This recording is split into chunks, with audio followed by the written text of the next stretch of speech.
네, 더운 날씨에 옷이 얇아지는 계절이죠. 이 해변도 가야 하고 또 이때만큼 몸매 뽐내기에 좋은 계절이 또 있겠습니까? 네. 그래서인지 요즘 보면은 운동에 박차를 가하시는 분들 참 많으신 것 같아요. 네, 특히 예. 여자분들 예쁜 몸매 만드시려고 근육 운동들 많이 하시잖아요. 맞아요. 네. 네, 그런데 이렇게 건강하자고 시작한 운동이 오히려 건강을 해칠 수 있다고 하죠? 네, 맞습니다. 갑작스럽게 운동을 하게 되면 관절이나 인대를 다치게 되는 경우가 네. 많은데 그중에서도 어깨 힘줄 부상이 제일 많다고 해요. 네, 그래서 오늘 우리 집 주치의에서는 운동 중에 어깨 힘줄이 손상되는 회전근개 질환에 대해서 이야기 나눠보겠습니다. 자, 오늘 유재욱 재활의학과의 유재욱 원장님 나오셨습니다. 안녕하세요. 네, 안녕하세요. 네. 네, 원장님, 회전근개 손상. 이름만 들어도 생소한데 어떤 부분이 손상이 되는 건가요? 네, 우리 어깨 안에는 그 어깨를 회전시키는 역할을 하는 근육이 네 개가 있는데요. 네네. 앞에서부터 견갑하근, 극상근, 극하근, 소원근입니다. 네. 그래서 이 네 개의 근육을 통틀어서 회전근개라고 부르고요. 이 회전근개 손상은 운동을 심하게 하다가 다치는 경우가 많고 네. 별로 다치지 않아도 퇴행성 변화에 의해서 손상되는 경우도 있습니다. 네. 네, 이 무리한 운동과 퇴행성 변화가 이 주요 원인이라고 말씀을 하셨는데 좀 더 자세히 말씀을 해주세요. 네, 회전근개 손상은 야구나 헬스처럼 무거운 물건을 반복적으로 들거나 공을 무리하게 던질 때 발생합니다. 때로는 잘못된 자세 때문에 생길 수도 있는데요. 네네. 자세가 구부정하면 어깨의 축이 틀어져가지고 그 회전근개가 관절과 그 뼈 사이에 껴가지고 부딪히게 됩니다. 아, 예. 예, 그렇게 되면 어깨를 돌릴 때 이렇게 뚜둑뚜둑 소리가 나게 되거든요. 네. 예, 이것이 오래 지속되면 인대가 퇴행성 변화가 생겨서 조금만 무리해도 찢어지게 됩니다. 방금 방송 전에 미령 씨도 어깨 돌리다가 뚜둑 소리 났잖아요. 예. 저도 그건지 의심이 되네요. 예. 아, 그럼 다치게 되면 어떤 증상이 나타나게 되는 건가요? 예, 초기에는 어깨를 돌릴 때 인대가 부딪히는 소리, 뚜둑뚜둑 소리가 나죠. 아, 근데 예, 예. 이때는 별다른 통증이 없는 경우가 많습니다. 네. 예, 하지만 인대가 손상돼서 염증이 생기면 어깨를 돌릴 때 특정 자세에서 이 칼로 찌르는 것 같이 굉장히 예리한 통증이 있어서 네네. 어깨를 움직일 수가 없게 됩니다. 네. 예, 만약 이것을 계속 방치해서 인대가 완전히 파열되게 되면 팔을 아예 올리지 못할 수도 있습니다. 아이고 저런. 이 염증이 생기기 전에 빨리빨리 치료를 하는 것이 좋겠어요. 예. 네. 네, 회전근개 손상이 보통 심하지 않은 경우에는 물리치료나 운동치료를 통해서 어깨의 균형과 움직임을 교정해주면 대부분 잘 낫게 됩니다. 네네. 하지만 인대가 많이 손상된 경우에는 PRP 프롤로 치료를 해서 손상된 인대를 재생시켜야 합니다. 아, 네. 이 PRP 프롤로 치료로 또 가능하다는 건가요? 네, 본인 혈액을 이용한 PRP 프롤로 치료로 근본적인 치료가 가능합니다. 네. 자, 저희가 이 실제로 PRP 프롤로 치료를 받은 환자분을 만나봤는데요. 화면 보면서 계속 이야기 나눠보죠. 예, 이분은 운동을 매우 좋아하셔서 사회인 야구도 하시고 네. 바디빌딩도 열심히 하시는 분입니다.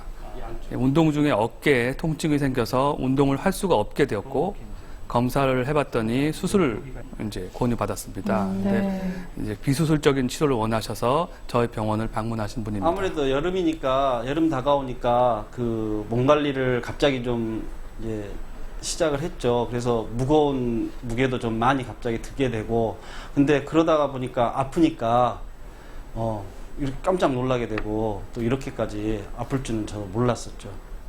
네. 아, 지금 하고 있는 이 검사는 뭔가요? 이 검사는 근골격계 초음파 검사인데요. 어깨의 어느 부분이 손상되었는지 외래에서 간단하게 진단이 가능합니다. 특히 실시간으로 움직이면서 관찰을 할 수가 있기 때문에 네네. 어깨의 기능적인 면을 진단하는 데 유용합니다. 이 환자분의 경우에는 회전근개 중에서 극상근 인대 부분 파열이 관찰되었습니다. 네. 손상된 극상근 부위에 PRP 프롤로 주사를 하는 중인데요. 네네. 이처럼 손상된 부위에 정확하게 PRP를 주사하면 좀 더 좋은 결과를 기대할 수 있습니다. 이렇게 주사한 PRP는 손상된 조직으로 줄기세포를 끌어들이는 역할을 해서 조직이 정상적으로 재생될 수 있도록 도와줍니다. 그렇군요. 아, 참 신기해요. 이 초음파 사진은 부분적으로 파열되었던 극상근이 PRP 프롤로 치료 후에 재생된 소견입니다.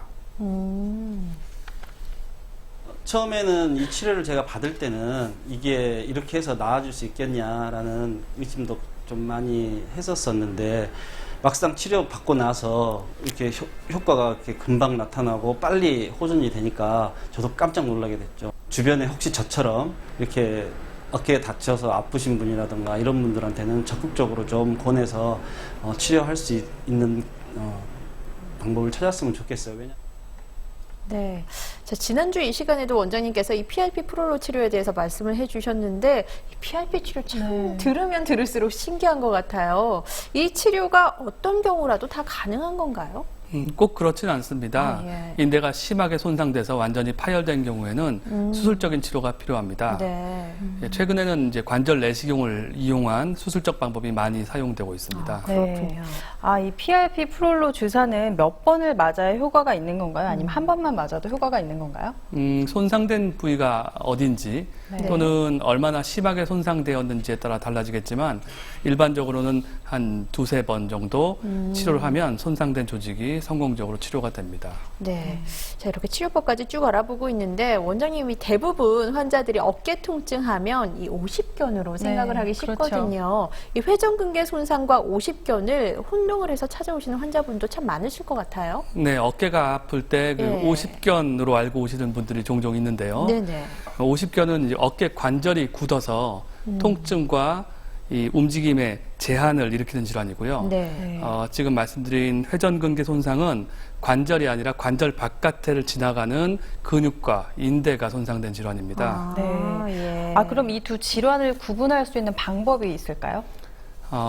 네, 간단한 방법이 있는데요. 네네. 오십견의 경우에는 관절이 굳어 있기 때문에 네. 팔을 이렇게 올리다 보면 통증이 일어나면서 더 이상 올라가지 않는 부분, 예, 그런 네. 지점이 생깁니다. 네. 더 이상 올라가진 않나요? 오십견 네, 환자들은? 딱 걸려서 올라가지는 않죠. 네네. 반면에 회전근개 손상의 경우에는 팔을 올리다 보면 통증이 있지만 네. 조금 더 올리다 보면 통증이 다시 사라지고 팔이 끝까지, 머리 끝까지 올라가게 됩니다. 네. 예, 이것은 이제 본인이 하는 것보다는 뒤에서 다른 사람이 좀 도와주면 좀 더 쉽게 알 수 있습니다. 네. 그리고 그 오십견의 경우에는 네. 일반적으로 보통 한 1년 반 정도 지나면 대부분 저절로 낫는 질환이지만 네네. 회전근개 손상의 경우에는 그냥 놔두면 점점 심해지는 경우가 있어서 인대가 파열되고 수술이 필요한 경우도 있습니다. 네.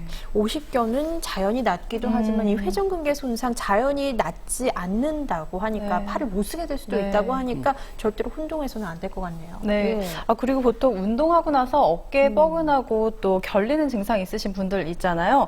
이것도 어떤 질환으로 볼 수가 있나요? 운동을 무리하게 한 다음에 한 2, 3일 정도 결리는 증상은 일반적으로는 이제 과사용을 해서 생기는 근육통으로 볼 수 있고요. 네. 이런 경우에는 크게 걱정하실 필요는 없습니다.